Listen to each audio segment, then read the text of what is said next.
حضرت مولا علی المرتضیٰ نے فرمایا، آپ نے فرمایا طوبی للزاہدین فی الدنیا، خوشخبری ہے، کامیابی ہے، خوشخبری ہے ان لوگوں کے لیے جنہوں نے دنیا کی محبت سے خود کو خالی کر لیا،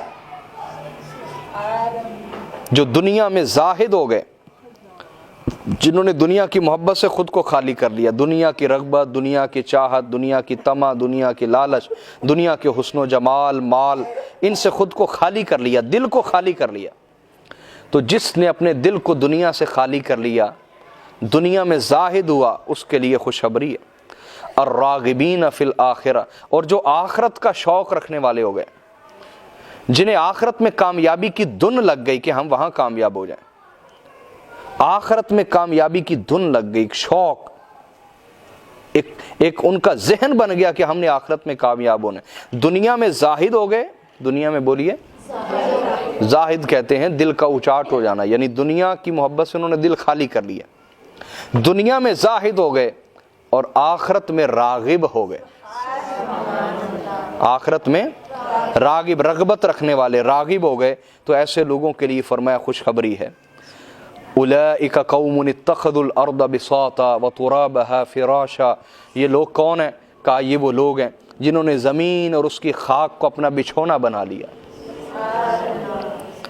میری بہنوں بیٹیوں، آج کیا کیا نعمت آپ کے پاس نہیں ہے، پھر بھی اگر زندگی میں ناشکری ہو، شکوے ہوں، تو ہمیں اپنے اندر جھانکنا چاہیے کہ ہمارا حال کیا ہے، ہمارا روحانی حال کیا، ہم کہاں کھڑے ہوئے ہیں۔ تو فرمایا یہ وہ لوگ ہیں جنہوں نے زمین اور اس کی مٹی کو اپنا بچھونا بنا لیا، وَمَاؤُهَا طِيبًا، اور اس کے پانی کو اپنا مشروب بنا لیا، اس کے علاوہ کسی چیز کی طلب، وَالْقُرْآنَ وَالدُّعَاءَ دِثَارًا وَشِعَارًا، اور قرآن پڑھنا اور دعا کرتے رہنا، اس کو انہوں نے اپنا اوڑھنا بنا لیا، یعنی مصلی اور زمین کو اپنا بچھونا اور قرآن اور دعا کو اپنا اوڑھنا، قرآن اور دعا کو بولیے اپنا اوڑھنا بنا لیا، اور وشعارا، اور قرآن اور دعا کو اپنے اوڑھنے کے ساتھ ساتھ اپنا شعار اور علامت بنا لیا۔ اب کوئی ان کی علامت پوچھے تو لوگ کہتے ہیں وہ قرآن پڑھتے رہتے ہیں، اب ان کی کوئی علامت پوچھے تو لوگ کہتے ہیں وہ دعا کرتے رہتے ہیں، وہ دعا میں مصروف رہتے ہیں، قرآن میں مصروف رہتے ہیں، ان کا شعار، ان کی علامت قرآن اور دعا ہے، قرآن اور آپ نے ایک اور مقام پہ، ایک اور صحبت کسی اور مقام پہ ارشاد فرمایا، طوبى لمن ذكر المعاد وعمل للحساب وقنع بالكفاف ورضي عن اللہ، فرمایا خوشخبری ایسے ہر شخص کے لیے جس نے ہر دم آخرت کو یاد رکھا، ہر دم آخرت کو بولیے، وعمل للحساب، اور حساب کے لیے خود کو تیار رکھا، اللہ کا سامنا کرنے کے لیے، قیامت والے دن اللہ کے حضور حاضر ہونے کے لیے اس نے ہر دم خود کو تیار رکھا، ہر دم خود کو بولیے، وَقَنَعَ بِالْكَفَافِ، اور اللہ نے جو ضرورت کا رزق دیا اس پر قانع ہو گیا، اس نے گزارا کر لیا، قلیل پر گزارا کرنے والا بن گیا۔ نہ شکری کی کوئی حد نہیں ہوتی انسان کی، نہ شکری کی کوئی حد، مثلا کوئی مرد ہے یا عورت ہے، ضد لگا لینا مجھے یہ چاہیے، تو وہ جب مل جاتا ہے تو اس پر شکر شروع نہیں ہوتا، اگلی ایک نئی امید، ایک نیا لالچ، ایک نئی طلب علیحدہ سے شروع ہو جاتی ہے، ایسا ہی ہے نا۔ تو فرمایا خوشخبری ہے اس شخص کے لیے کہ جس نے آخرت کو یاد رکھا اور حساب کے لیے خود کو تیار رکھا اور تھوڑے پر گزارا کر لیا، وَرَضِيَ عَنِ اللَّهِ، اور ہر حالت میں اللہ سے راضی ہو گیا، چاہے تنگی آسانی اللہ سے راضی ہو گیا، ایسے شخص کے لیے خوشخبری ہے۔ اور اسی طرح آپ نے فرمایا، آپ کا ایک اور قول ہے، اس کو میں پیش کرنا چاہوں گا، بہت قیمتی آپ کا وہ قول ہے، اور یہ صحیح بخاری میں بھی ہے، امام بخاری کے صحیح میں، اور امام نسائی نے بھی اس کو بیان کیا، امام مالک نے، ابن حبان نے، احمد بن حنبل، کئیوں نے آپ کے اس قول کو بیان کیا۔ آپ فرماتے ہیں حضرت مولا کائنات، ارتحلت الدنیا مدبرتن، فرمایا دنیا جا رہی ہے، کیسے؟ مدبرتن، تمہیں پیٹھ دکھاتے ہوئے، تم اسی کے طالب ہو نا، اسی کے لیے لڑتے ہو، اسی کے لیے جھگڑتے ہو، اسی کے لیے شکوے کرتے ہو، اسی کے لیے غافل ہو جاتے ہو، اسی کے لیے حرام کرتے ہو، دنیا، اس کا حسن و جمال، اس کا مال، اس کی طلب، اس کی خواہشات. تو کہا دنیا تمہارے ہاتھ سے جا رہی ہے. کیسے؟ مدبرتن، پیٹھ دکھا کے. وارتحلت الآخرۃ مقبلتن، اور آخرت آ رہی ہے. کیسے؟ مقبلتن، تمہارا سامنا کرتے ہوئے. تمہیں اس کا سامنا کرنا پڑے گا آخرت کا. وَلِكُلِّ وَاحِدَةٍ مِّنْهُمَا بَنُونَ، اور ان میں سے ہر ایک کے کچھ بیٹے ہیں، کچھ دنیا کے بیٹے ہیں اور کچھ آخرت کے بیٹے ہیں. فَكُونُوا مِنْ أَبْنَاءِ الْآخِرَةِ وَلَا تَكُونُوا مِنْ أَبْنَاءِ الدُّنْيَا، تو تم آخرت کے بیٹے بننا، دنیا کے بیٹے نہ بننا. وجہ کیا؟ مثال بیٹے کی کیوں دی؟ کہ بیٹا اپنے ماں باپ سے محبت کرتا ہے، ایسا ہی ہے. اس کی پہلی محبت ماں باپ ہوتے ہیں. ماں باپ نہ نظر آئیں بچہ رونے لگ جاتا ہے، وہ محبت ہے نا. ماں باپ سے ہی محبت کرتا ہے، انہی کو قدوہ اسوہ زندگی کا نمونہ سمجھتا ہے، انہی کی پیروی کرتا ہے، انہی کے طریقے کو باقی رکھنا چاہتا ہے. اب جو دنیا کا بیٹا بنے گا تو دنیا سے اس کا یہی رشتہ ہوگا، اور جو آخرت کا بیٹا بنے گا آخرت سے اس کا یہی رشتہ ہوگا. تو فرمایا تم دنیا کے بیٹے نہ بنو بلکہ آخرت کے بیٹے بنو. آخرت سے محبت کرو، آخرت کو اپنے لیے نمونہ بنا لو، آخرت کو اپنے لیے منزل بنا لو، اور آخرت کی طرف اور اس کی کامیابی کی طرف جانے والے جو طریقے ان کو زندہ کرو اپنی زندگیوں میں. فَإِنَّ الْيَوْمَ عَمَلٌ وَلَا حِسَابٌ وَغَدًا حِسَابٌ وَلَا عَمَلٌ. فرمایا یاد رکھو آج عمل ہے، حساب نہیں، اور کل حساب ہوگا، عمل نہیں. آج عمل کی مہلت ہے، حساب آج نہیں، اور کل حساب ہوگا اور پھر عمل کی مہلت نہیں ہوگی. یہ آپ کا خوبصورت قول جو ہماری زندگیوں کو سنوار سکتا ہے اگر ہم اس پہ عمل کریں تو. اسی طرح آپ نے ایک اور مقام پہ فرمایا حضرت سیدنا مولا علی المرتضیٰ علیہ السلام نے، اور اس کو علامہ ہندی نے کنز الاموال میں بیان کیا. وہ فرماتے ہیں مولا کائنات التقوی غایۃ لا یہلک من اتبعہا. فرمایا تقوی ایک ایسی منزل ہے. کیا؟ تقوی ایک ایسی منزل ہے لا یہلک من اتبعہا، جو اس کے راستے پر چل پڑتا ہے وہ کبھی ہلاک نہیں ہوتا. یہ کیسی منزل؟ جو اس کے راستے پر چل پڑے وہ کبھی ہلاک. ولا یندب من عمل بہا، اور جو تقوی پر عمل کرے وہ کبھی شرمندہ نہیں ہوتا، اسے کبھی پچھتانا. لأن بالتقوى فاز الفائزون وبالمعصیة خسر الخاسرون. کہا تقوی ہی وہ اصل ہے جس نے اپنایا تو وہ کامیاب ہو گیا، اور جس نے جہاں چھوڑا وہ نقصان میں چلا گیا. تقوی کیا ہے؟ اس کی بہت ساری تعریفات ہیں، تعریفیں ہیں، میں نے بھی بہت ساری اس کی بیان کی ہوئی ہیں. آج میں اس کی ایک نئی تعبیر دیتا ہوں آپ کو. تقوی کیا ہے؟ تقوی بولیے. تقوی کا معنی یوں سمجھے کہ تقوی خدا کے احساس میں جینا ہے. تقوی بولیے. اللہ کے احساس میں جینا، خدا کے احساس میں جینا تقوی. تقوی اللہ سے روح کا رشتہ ہے. خدا تعالیٰ سے بولیے، روح کا رشتہ ہے تقوی. اب آپ کہیں گے یہ بات سمجھنے والی ہے، اس پہ آپ غور کریں، آپ کے ذہن میں سوال پیدا ہوگا روح کے رشتے سے مراد کیا؟ بھئی دیکھیے، کوئی کاٹنا چاہے تو بدن کو ہی کاٹ سکتا ہے نا، روح کو تو نہیں کاٹ سکتا.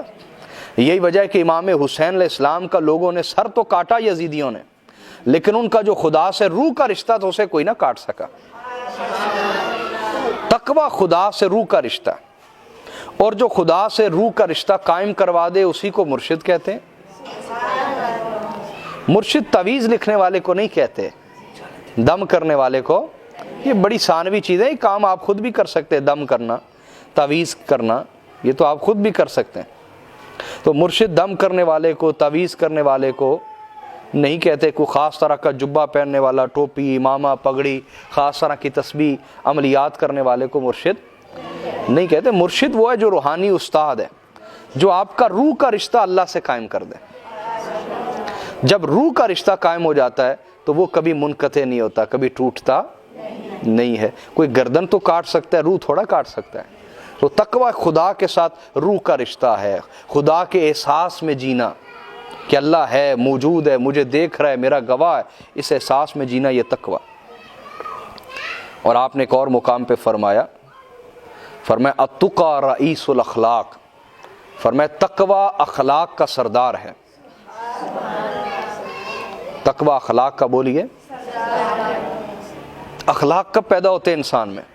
آپ میری بہنیں بیٹھی ہیں، جب لڑائی ہو جائے نا نند میں بھابھی میں، تو ایک دوسرے کو تانے مارتی ہیں، میں نے تیرے لیے یہ کیا، میں نے تیرے لیے وہ کیا۔ ساس بہو کی لڑائی ہو جائے تانے مارتی ہیں، ایسا ہی ہے نا؟ یہ کیا ہے؟ اخلاق نہیں ہے۔ اخلاق کیوں نہیں ہے؟ تقوی نہیں ہے۔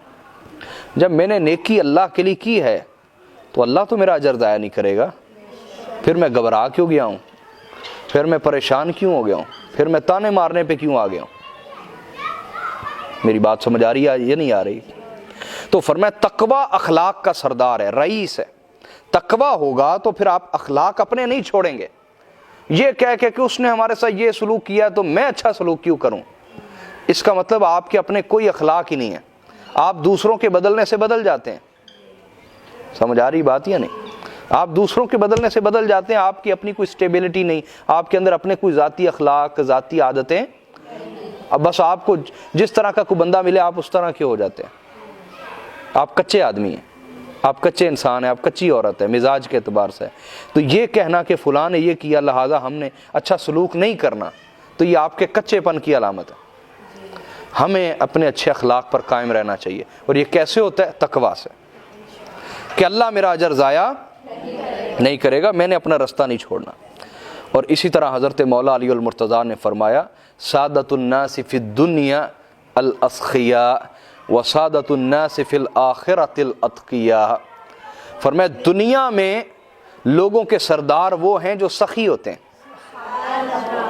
اسخیاء۔ کنجوس کبھی سردار نہیں بنتے، کنجوس کبھی سردار، جن کا دل بڑا ہو، جن کو اللہ نے سخاوت سے نوازا، تو فرمایا دنیا میں لوگوں کے سردار وہ ہیں جو اسخیاء ہیں، سخی ہیں، اسخیاء۔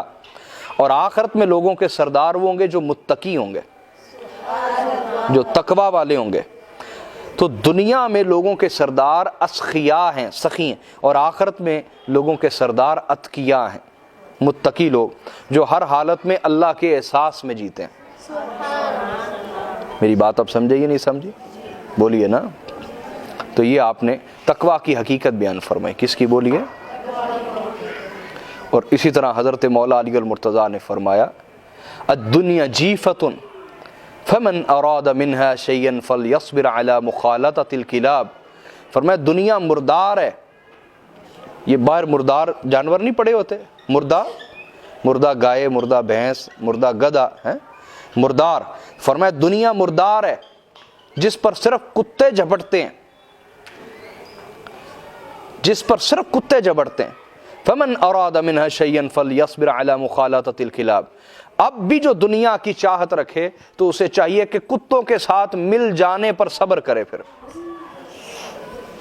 کتوں کے ساتھ مل جانے پر صبر کرے، اس کا مزاج ایسا ہے، اس کی طلب ایسی، اس کا شوق ایسا ہے۔ تو میری بہنوں بیٹیوں، اپنے کردار کو پکیزہ بنائیں، کیا؟ اپنی جوانیوں کو پکیزہ رکھیں، اپنے بڑھاپے کو پکیزہ اور عبادت والا رکھیں۔ دنیا کی ناپاک طلب، دنیا کی ناپاک حرص و ہوس، دنیا جو ہے، اب دنیا سے مراد وہی جو میں نے آپ کو سمجھایا ہوا ہے، ہر وہ رشتہ، ہر وہ چیز، ہر وہ عمل جو اللہ سے دور لے جائے، وہ دنیا۔ تو فرمایا دنیا مردار ہے، ایسی دوستی مردار ہے، ایسا رشتہ، ایسی محبت مردار ہے جو تمہیں اللہ سے دور لے کے جا رہی، جو تمہیں گناہ کی طرف مائل کر رہی ہے، جو تمہارے دل سے اللہ کی حیا ختم کر رہی ہے۔ ہر وہ موبائل پہ رابطہ،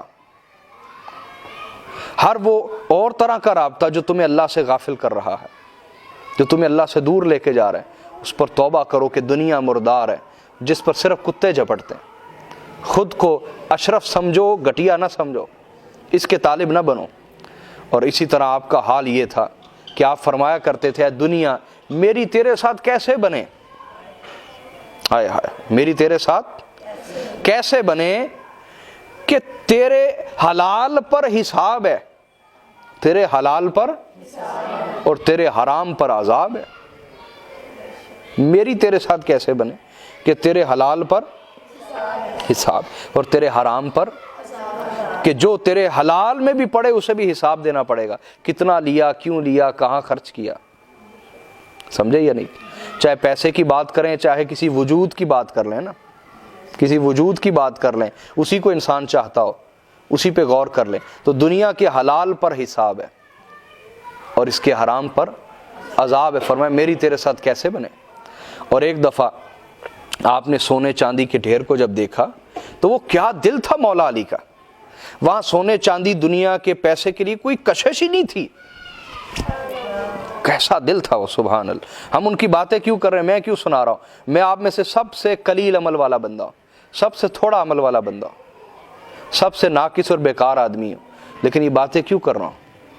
یہ ان کی بارگاہ ہے حضرت مولا کائنات کی، یہ ان کی صحبتیں، یہ ان کی مجلسیں، جب ہم ان کا ذکر کریں گے تو وہ اپنے ذکر کرنے والوں میں ہمیں شمار کر لیں گے، یاد رکھنے والوں میں شمار کریں گے اور نظر کرم بھی فرمائیں گے انشاءاللہ۔ ان کی نظر ہمارے دل بدلے گی۔ ہم کیا ہیں جو خود کو خود بدل سکیں؟ کسی کی نظر ہے جو اندر کا حال بدلتی ہے۔ میری بات سمجھے یا نہیں؟ تو ایک دفعہ آپ نے سونے چاندی کے ڈھیر کو دیکھا، کان علی بن ابی طالب یخاطب الدنیا، تو دنیا سے خطاب کرتے ہوئے فرمایا یا دنیا غری غیری، فرمایا دنیا میرے سوا کسی اور کو دھوکہ دینا، میرے سوا، وقد طلقتک ثلاثا، میں نے تجھے 3 طلاقیں دے دی ہیں، اے دنیا میں نے تجھے، اب جب 3 طلاقیں ہو گئی پھر رجوع کی کوئی صورت ہوتی نہیں ہے نا۔ یہ جو حلالہ ہے، یہ آپ بچیاں بیٹھی میں سمجھا دوں، یہ آپ معاشرے میں شعور پیدا کریں۔ یہ جو پری پلانڈ ایک منصوبہ بنا کے حلالہ کروایا جاتا ہے، رسول اللہ صلی اللہ علیہ وسلم نے فرمایا لعن اللہ المحلل والمحلل له، اللہ نے حلالہ کرنے والے پہ بھی لعنت کی ہے اور حلالہ کروانے والوں پہ بھی لعنت کی، جو ایک عورت کی عزت کے ساتھ کھیلتے ہیں۔ اللہ پر ایمان اپنا مضبوط کریں، کبھی خود کو اور اپنے وجود کو کسی کا کھلونا مت بننے دیں، کسی بھی حوالے سے، شادی سے پہلے یا شادی کے بعد اپنا ایمان مضبوط کریں۔ جو شخص آپ کو نبھا نہیں سکا پہلے، وہ دوبارہ بھی نہیں نبھائے گا، سمجھ آئی یا نہیں آئی؟ لہٰذا یہ حلالے کا راستہ، یہ زنا کا راستہ، اس پر لعنت ہے، بچیں اس سے، اس کا شعور پھیلائیں معاشرے کے اندر، سمجھ آئی بات یا نہیں؟ اور طلاق کے بنیادی مسائل سیکھیں، یہ بچیوں کو علم ہونا چاہیے۔ ہمارے پاس ادھر ایک خاتون ہے، بہت پرانی بات ہے، تو میں نے طلاق کے مسائل بیان کیے تو وہ ہنس پڑی، کہنے لگی شاہ جی ساڑھے بندے تو سانو روزانہ ہی طلاق دے چھڑ دینا۔ اب عورت کو مسائل کا ہی نہیں پتا، اس کے اندر یا تو ایمان نہیں، یا مسائل کا علم نہیں، یا ہمت نہیں کہ اللہ کی خاطر سٹینڈ لے لے، کہ ان کا رشتہ حرام رشتہ ہے۔ میری بات سمجھ آ رہی ہے آپ کو یا نہیں آ رہی؟ تو یہ میری بہنوں بیٹیوں کو شعور ہونا چاہیے، آپ کو شعور ہونا چاہیے، اور یہ مسائل سیکھیں، طلاق کے، نکاح طلاق کے مسائل سیکھیں، اس سے حلال رشتے اور حرام رشتے کی پہچان ہوگی آپ کو۔ سمجھے بات یا نہیں سمجھے؟ تو مولا علی نے فرمایا کہ دنیا میرے سوا کسی اور کو دھوکہ دینا، میں نے تجھے 3 طلاقیں دے رکھی، اور کیوں دی ہیں طلاقیں؟ تیرے اندر عیب بہت ہیں۔ کون سے عیب ہیں؟ کہ عمرو کی قصیر، تیری عمر بڑی تھوڑی ہے۔ میرا تیرا نکاح کیسے ہو ہے دنیا، میرا تیرا نباہ کیسے ہو کہ تیری عمر بڑی تھوڑی ہے۔ وہ مجلسوں کی حقیر، اور تیری مجلس، تیری صحبت، تجھ سے دل لگانا، تیری مجلس بڑی حقیر ہے۔ تیری عمر قصیر ہے، چھوٹی ہے، تھوڑی، تیری مجلس حقیر ہے، گھٹیا ہے۔ وہ خطروں کی کبیر، عمر تھوڑی، عمر قصیر، مجلس حقیر، اور تیرے خطرے کبیر ہیں، بہت بڑے ہیں تیرے خطرے۔ جو تجھ میں پڑا اس نے خود کو برباد کر لیا، اپنے ایمان کو تباہ کر لیا۔ نہ عزت بچتی ہے جب بندہ اس میں پڑتا ہے نا، برائی میں اور دنیا کی طلب اور ہوس، نہ تو عزت بچتی ہے، کیا؟ نہ آخرت بچتی ہے۔ صحیح کہہ رہا ہوں یا نہیں؟ اور فرمایا آہ آہ، ہائے افسوس، ہائے افسوس من قلت الزاد، کہ زاد راہ بڑا تھوڑا ہے۔ جو سفر کا سامان ہوتا ہے نا، زاد راہ بڑا تھوڑا ہے۔ وہ بعد سفر، سفر بڑا لمبا ہے، میرا بھی آپ کا بھی سفر بڑا لمبا ہے۔ وہ وحشت الطریق، اور راستہ بڑا خطرناک ہے، کہیں سے شیطان اپنی طرف کھینچتا ہے، کہیں سے نفس کھینچتا ہے، کہیں سے برے دوست، کہیں سے بری سہیلیاں، کہیں سے دنیا کا حسن و جمال، کہیں سے عورت کے لیے مرد، مرد کے لیے عورت، کتنے کانٹے ہیں جو اپنی طرف کھینچ کے لے جاتے ہیں انسان کو۔ کتنی زنجیریں جو اپنی طرف کھینچنا چاہتی ہیں۔ تو فرمایا ہائے افسوس کہ زاد راہ بڑا تھوڑا، سفر بڑا لمبا اور راستہ بڑا پرخطر ہے۔ یہ میری بہنوں بیٹیوں، یہ میں نے اس لیے آپ کے کچھ اقوال پیش کیے کہ ہمارا دل دنیا کی محبت سے خالی ہے، دنیا کی محبت سے، اور دنیا کی محبت سے خالی ہوگا تو اللہ کا عشق یہاں نازل ہوگا نا۔ برتن آپ نے پہلے سے بھرا ہوا ہے دودھ کے ساتھ یا پیشاب کے ساتھ، تو اس میں کوئی اور چیز تو نہیں ڈلے گی نا، تو برتن آپ کو خالی کرنا پڑے گا۔ دنیا کی محبت تو پیشاب سے بھی زیادہ گندی اور ناپاک ہے۔ جو پڑھا ہے اس کو پتہ ہے عزت بھی گئی، آخرت بھی گئی، سب کچھ جاتا ہے اس میں پڑھ کے۔ لہٰذا اس دل کو خالی کرنا ہوگا دنیا کی محبت سے، کس سے؟ اور اللہ سے لو لگانی ہوگی، اس کا ذکر، اس کی فکر، اس کے قرآن اور کتاب میں غور و فکر، اس کو زندگی کا حصہ بنائیں۔ اور جو میں نے وظائف دی ہیں ان کو پابندی سے کریں، اس صحبت کو ہمیشہ اختیار کریں۔ یہ روحانی صحبت آپ کی تربیت کے لیے، اپنی بہنوں، کزنوں، سہیلیوں کو یہاں لے کے آئیں، ان کے لیے بھی سامان ہدایت ہو سکے۔ اللہ تعالی ہماری حاضری قبول فرمائے۔ وما علینا